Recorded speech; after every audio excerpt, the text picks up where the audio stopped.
देखिए आज हम लोग जो है LPP का ये जो क्वेश्चन है आपको ये एग्जाम में हमेशा पूछ देता है ग्राफिकल मेथड से सॉल्व करने के लिए, ठीक है ना। इसको तो कैसे सॉल्व करते हैं हम लोग, इसको हम लोग देखते हैं।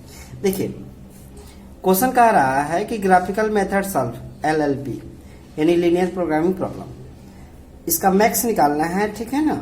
मैक्स Z आपको फाइंड करना है। यहाँ पे हम Z इक्वल लिख देते हैं, Z equal 3x plus 4y और x plus 2y less than equal 4 दिया है और 3x plus 2y less than equal 6 दिया है, x and y greater than equal 0 दिया है। तो इसको हम लोग ग्राफिकल मेथड द्वारा सॉल्व कैसे करते हैं, तो इसको हम लोग सॉल्व करने का बहुत ही सिंपल तरीका है।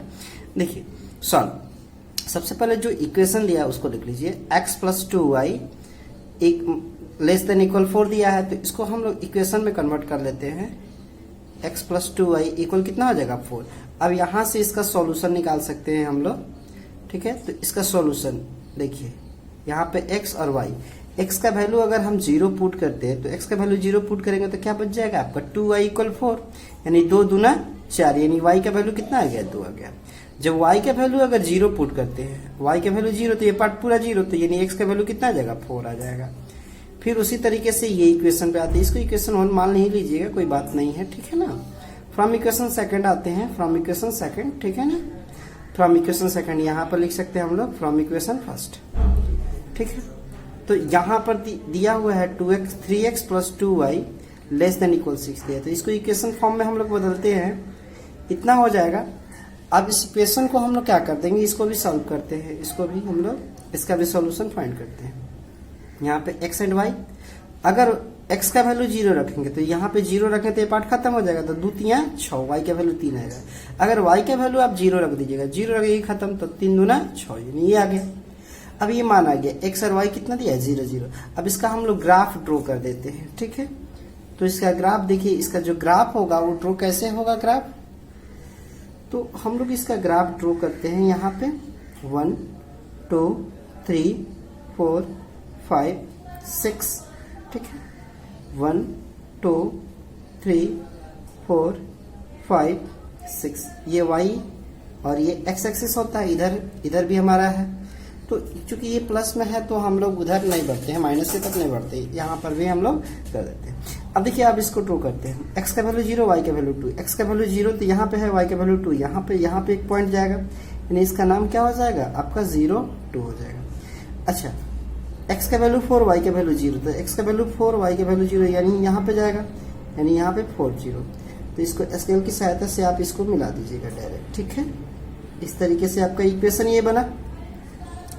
अब फिर देखिए ये वाला देखिए, x का वैल्यू 0, y का वैल्यू 3, तो x का वैल्यू 0, y का वैल्यू 3 यहाँ पे जाएगा, यानी 0 3 यहाँ पे जाएगा, और x का वैल्यू 2 तो यहाँ पे जाएगा, यानी इसका जो मिलाएंगे हम लोग इस तरीके से मिला देंगे, इसका ग्राफ ऐसे जाएगा। तो इस तरीके से इसका ग्राफ बन गया, इसका ग्राफ बन गया, ये हो गया आपका 0 2। अब देखिए अब हम लोग क्या करते हैं कि अब इसका सैडेड रीजन निकालते हैं। सैडेड रीजन, तो सैडेड रीजन कैसे होता है, जब भी लेस देन के फॉर्म में होता है तो ओरिजिन के पास उसका जो ग्राफ होता है, ग्राफ का जो कलर हम लोग करते हैं ओरिजिन की तरफ करते हैं। तो फर्स्ट इक्वेशन में देखिए लेस देन 4 दिया है, तो यानी ये इक्वेशन है, तो उसका ग्राफ नीचे की तरफ रंगा जाएगा, तो ये नीचे की तरफ रंगा दिया गया, यानी हम लोग सेंटर की तरफ रंग रहे हैं, ओरिजिन की तरफ। यहाँ पे देखिए लेस देन लगा है, तो इसमें भी इसका भी ग्राफ हम लोग, तो कॉमन पॉइंट क्या हुआ, यही ना कॉमन हुआ जी। तो ये जैसे कॉमन, ये सैडेड रीजन हो गया, अब कॉमन निकल गया, तो कॉमन हम लोग को पॉइंट निकाल देना है। ये किससे किससे बना है, तो एक देखिए एक पॉइंट यहाँ पर, एक पॉइंट यहाँ पे, एक पॉइंट यहाँ पे, एक पॉइंट यहाँ पे, यानी 4 पॉइंट मिल रहा है। इसको A मान लीजिए, इसको B मान लीजिए, इसको C मान लीजिए, इसको D मान लीजिए, ठीक है। तो हमारे कितने पॉइंट मिल गए, 4 पॉइंट मिल गए। अब ये 4 पॉइंट को हम लोग यहाँ पे लिख सकते हैं, ठीक है ना। 4 पॉइंट को आप लिख दीजिए, आपका पॉइंट मिल गया। क्या क्या मिला पॉइंट आपका, देखिए इस पॉइंट का कोऑर्डिनेट पता है, इस पॉइंट का कोऑर्डिनेट 0 0 हो जाएगा, इस कोऑर्डिनेट 0 0, इसका कोऑर्डिनेट 0 2, इसका कोऑर्डिनेट कितना हो जाएगा 2 0 2 0 सॉरी 2 0, इसका कोऑर्डिनेट क्या है 0 3 है, इसका कोऑर्डिनेट तो हमको पता नहीं है।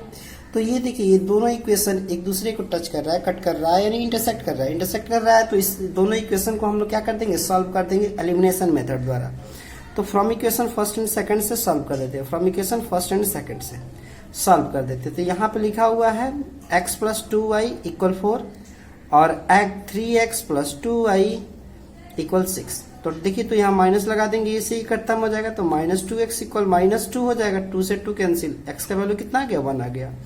अब पुट कर दीजिएगा, put x equal 1 in equation second में या फर्स्ट में पुट कर दीजिए, x का वैल्यू 1 पुट कर दीजिएगा, तो ये हमारा हो जाएगा, ये कितना हो जाएगा, x प्लस 2y इक्वल 4।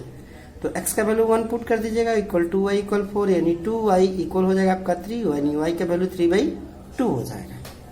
ये बात समझ में आया। y का वैल्यू जो हो गया आपका 3/2 यानी 1.5 हो गया, लगभग 1.5। तो इसका जो वैल्यू हो गया कितना आ गया, 1 और 3/2 आ गया।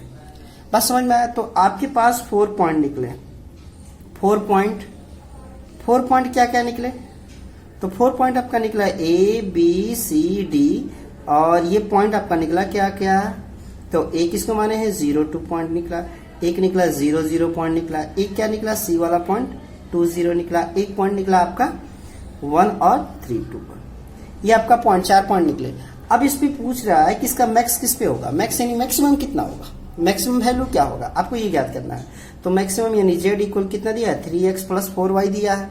अब x का वैल्यू 0 रखिए, y का वैल्यू 2 रखिए, तो 0 रखेंगे तो ये 3 गुणे 0 करेंगे तो 0 हो जाएगा, 4 दूना 8 यानी 8 हुआ।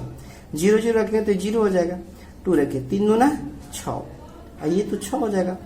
अब यहाँ पर रखिए, यहाँ पर रखिए, तो 3 एकम 3 हो जाएगा, ये 2 दूना 4 कट जाएगा, यानी 3 गुणे 1 प्लस 4 क्रॉस 1/2 हो जाएगा।